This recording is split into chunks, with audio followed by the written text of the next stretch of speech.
O Wall Street Journal informou em 6 de setembro que o Irã entregou mísseis balísticos de curto alcance, incluindo o Fateh-360 para a Rússia.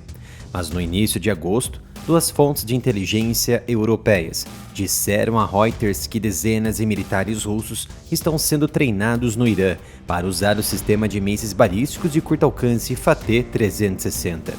A reportagem da Reuters acrescentou que representantes do Ministério da Defesa russo provavelmente assinaram um contrato em 13 de dezembro de 2023 para a entrega de até centenas de mísseis Fateh-360 e Ababil, construídos pela Organização das Indústrias Aeroespaciais do país, de propriedade do governo iraniano. O Fateh-360 é um míssil de curto alcance com alcance máximo de 120 km e uma ogiva de 150 kg.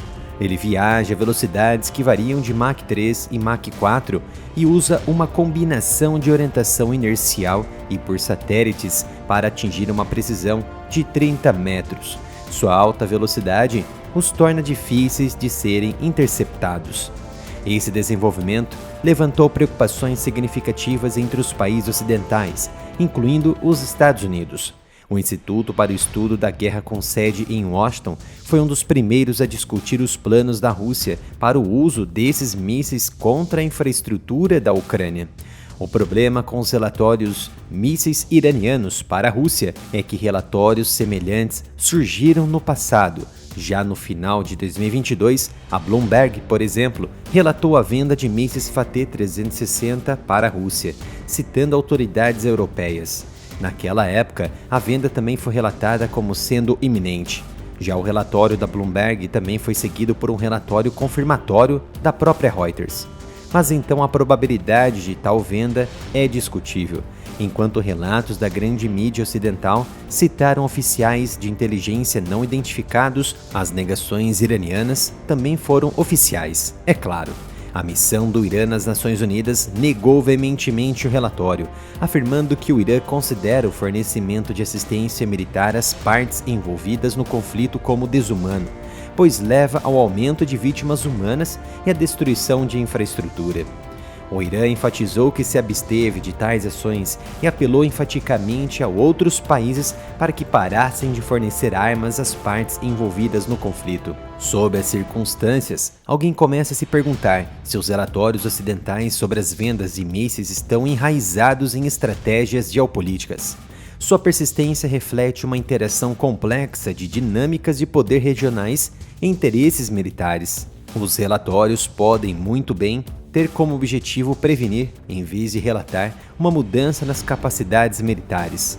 No entanto, assim como aconteceu com a Coreia do Norte, que também negou a transferência de mísseis balísticos para a Rússia, a Ucrânia posteriormente identificou mísseis do tipo KN-23 de fabricação norte-coreana. Então, o que eu quero dizer com isso? Só o tempo e as evidências comprovarão o que os relatórios ocidentais estão afirmando ou o que o próprio Irã está negando. A veracidade desses relatórios pode ser difícil de determinar devido à natureza sensível das transações militares e aos detalhes frequentemente confidenciais ou não divulgados envolvidos nisso. No entanto, as implicações de tais transferências, se verdadeiras, são consideradas significativas o suficiente para justificar a atenção e a preocupação de diversas nações e organismos internacionais. Os mísseis Fateh-360, também conhecidos como BM-120, são análogos aos mísseis guiados russos Tornado-S. Eles são análogos mais poderosos dos mísseis americanos de MLRS, lançados pelos sistemas HIMARS M270 pelas Forças Armadas Ucranianas.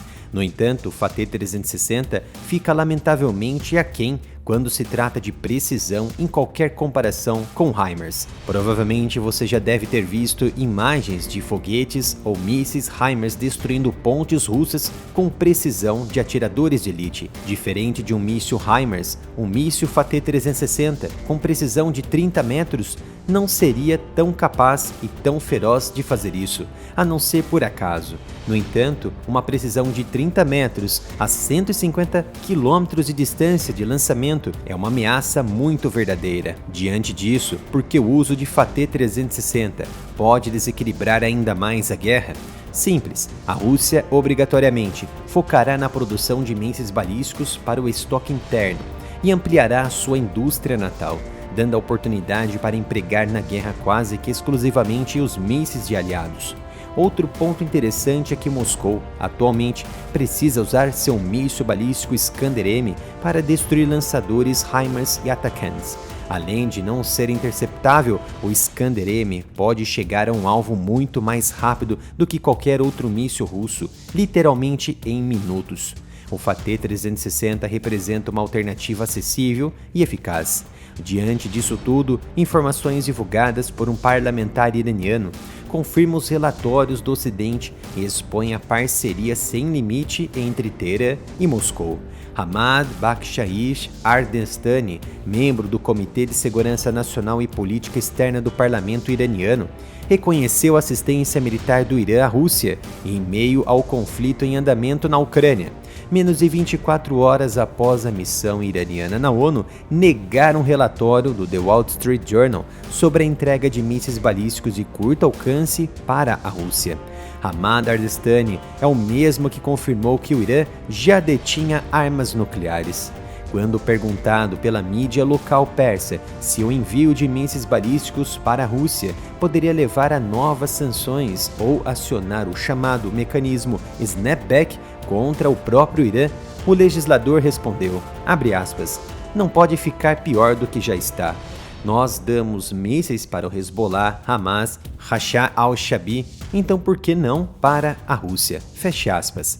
Então, o parlamentar iraniano fez uma observação importante que na geopolítica isso é considerado como estratégico e faz parte da sobrevivência nesta nova ordem mundial. O parlamentar Ardestani disse que o Irã vende as armas e recebe em dólares, explicando ainda todas as transações comerciais e econômicas envolvidas. Abre aspas. Contornamos sanções por meio de nossa parceria com a Rússia. Importamos soja, milho e outros produtos da Rússia. Os europeus vendem armas para a Ucrânia.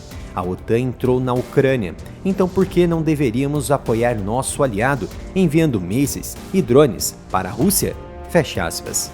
Como podem observar, não temos mais engajamento por causa das punições do YouTube, e a única forma de ajudar o canal é comprando os meus produtos da loja oficial, umapenca.com/área militar.